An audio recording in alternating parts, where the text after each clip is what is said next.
Hey guys, Jim here, and I want to do a quick unboxing with you. I just received this knife, I don't know, about 5 minutes ago or so from my lovely postal carrier. And I ordered this about a week ago. I've been kind of in the mood for something dramatically different from everything else in my collection. Even though I already have Spydercos, I feel this is quite a departure. I've had a real hard-on lately to get myself into a 3V blade because I have no 3V steel in my entire collection. I really wanted something that could be super overused, really super tough if I had a real chopping or real cutting chore that would just, annihilate most of the good knives that I've got. I kind of wanted it, not really a throwaway, but not something that's, $500, $800, $1,000 or more, and where that task would just completely tear up that blade where I'd have to reprofile it or at least sharpen it. So that's why I went for this, and most of you already know what this is. I'll give you a nice close-up there. Yes, it's the Spyderco Tuff designed by Schempp. And it's the other reason I wanted this, because I've wanted an Schempp for a while. Problem is, Ed makes 5 knives a year. That's right, 5 knives a year. So, yeah, you're probably not going to own an Schempp, and if you do, you're going to pay a ridiculous amount of money. So, let's do this quick unboxing. I have not even peeked at this knife yet. So here's the paperwork that comes with it. Pretty standard fare. We'll get that out of the way. The tactical bag there out of the way. And, this is I thought this was going to be heavier. I hear a lot of people, when they talk about this on YouTube, about how insanely heavy it is. And maybe I'm just getting to the point where I'm getting so used to my overbuilt knives that it doesn't really faze me. Oh, I like this look here. I wasn't sure if I'd like the dimples or the craters or whatever everybody's calling now, whatever all the cool kids are calling them, but I kind of like that, at least on the tie side. I know this is a pretty standard clip on a lot of the models. I can't help but think it looks like some kind of weird animal penis. Am I the only one that sees that like it's a rhinoceros penis? Like there's the little head, whatever. As long as it works, I don't care. It works as a clip, not as a penis. I don't need it to inseminate anything. So now the other thing that had me a little bit worried was listening to people's reactions about how stiff it is. Again, not talking about the penis-shaped clip. About how stiff the action is, how hard it is to open and close because it's overbuilt. Listen, I've got a lot of overbuilt knives now, and they should still be able to glide open. So, should I just thumb it open or should I flick it? Let's try a flick. Oh, well, that's not bad. For a brand new knife that's never been touched. Now, it's got a heck of a detent there. Yeah, the detent's definitely strong. And I'm going to guess it's because of the rigid tension. You've got a very short lock bar on this. I mean, that is really short. Most knives, they'd come back to about here. Usually, a good 2/3 of the tie side is going to be your lock bar. So you've got a very short lock bar on this. I like the interface. You've got a stainless steel interface there to go up against the steel blade. A little bit rough there, a little bit sharp on the edge of the Spidey hole. I love that groove. I love that fuller. That just makes it look so much more intense because it gives you an idea, because you can see that. You can see how thick this blade really is. Let's see what it'll do to some paper. Hold on one second. Let me grab a piece of paper.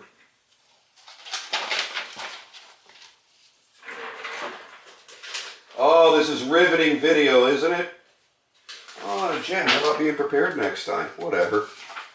Whatever, man. So I'll break out 2 pieces of paper here,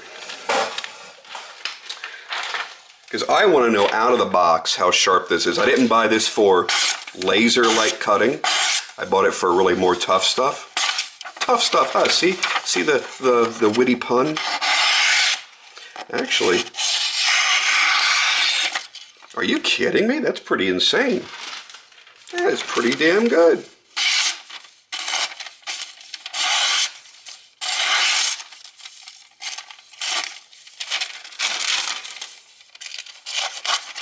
And it's not quite as good on the phone book paper. I guess if you hit the right spot, it does just fine. So yeah, that's not too bad for out of the box on a really big, thick 3V blade. Get some of this crap out of here. Move.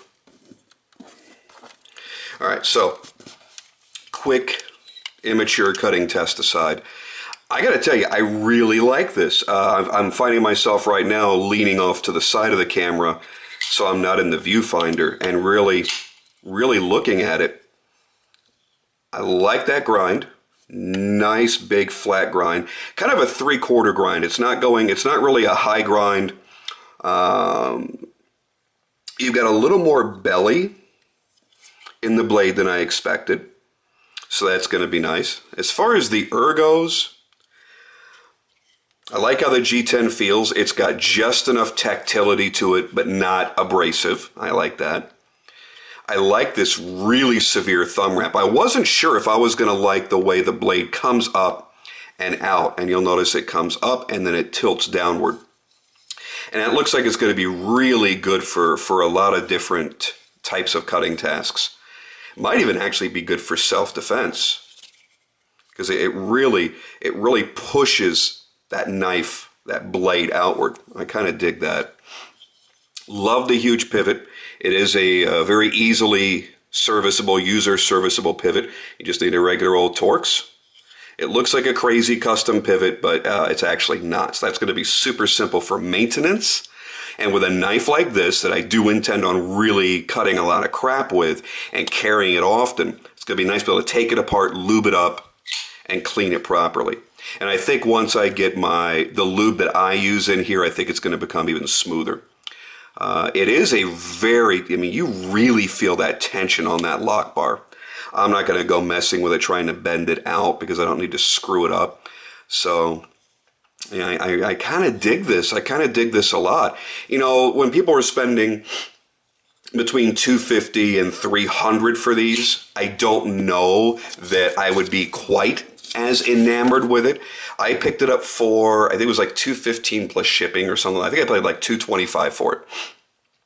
Still a little more than I'm comfortable spending in most Spydercos, but this is one of the very few that's a titanium frame lock. You've got the 3V steel. There's the Ed Schempp logo. I thought it would have had the steel on that side, but it must be here.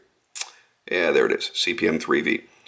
So now I've finally got a blade in my collection that's ridiculous, crazy, super strong, going to be very chip and wear resistant.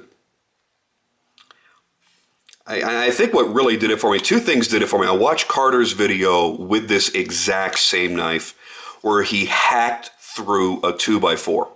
And yes, I will never have the need to hack through a 2x4, but what I like is it proved to me that it can be abused beyond any practical need. And if it survived that, it's going to survive any normal EDC tasks that I'm going to have. And then I saw a great video, I'm pretty sure it was Smoke Eater. Yeah, it was Smoke Eater that did it with a Strider that had a 3V blade. And he literally, and I'm not making this up, go check it out. It was a Strider, and he took it and he beat it through a cinder block. And the blade came out almost pretty much, well, yeah, unscathed. And that's what kind of sold me on 3V. And I knew I had to have one. Am I really going to need to do those sorts of things very often? Doubtful. But if I have that impromptu wilderness trip that pops up on me, this is the knife that's going to go with me. Yeah, I really dig this a lot. And again, going back to the ergos, it feels pretty good like this, but when you're choked up, you can't put your thumb back here because it's an awkward, like, kind of an awkward thing there. I wish there was maybe a little bit of jimping here or some kind of, I don't know, little indentation there for your thumb to make it more of a thumb rest. But hey, whatever, man. It's not going to be perfect.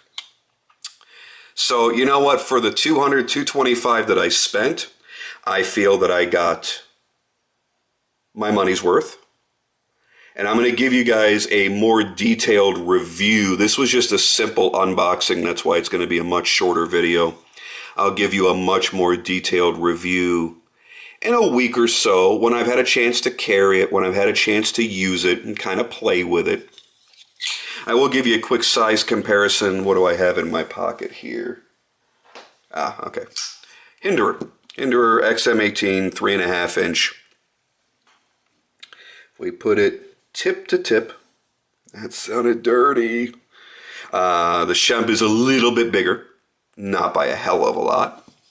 But here's where the difference. Oh my God, you kidding me?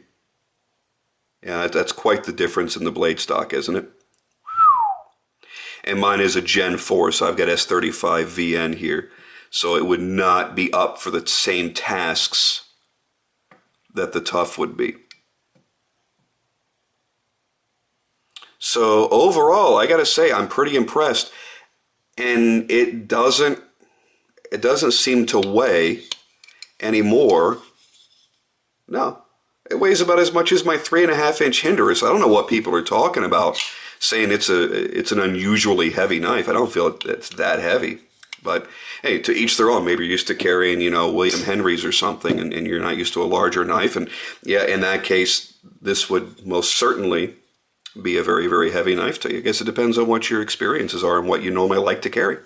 So there it is. I will do a more in-depth review a little bit later on. I'm going to go for right now, get this uploaded, and you guys can get your jollies off on that. Leave me a comment if you like, and hopefully I gave you a good enough close-up HD view of this knife. A lot of people are going to think it's ugly. Hey, that's fine. I thought it was ugly too the first time I saw it, but I see a certain beauty to it. A certain beauty that is probably going to keep this in my collection for a good long time. So anyway, I will talk to you guys later. Thank you for watching. As always, very, very much appreciated.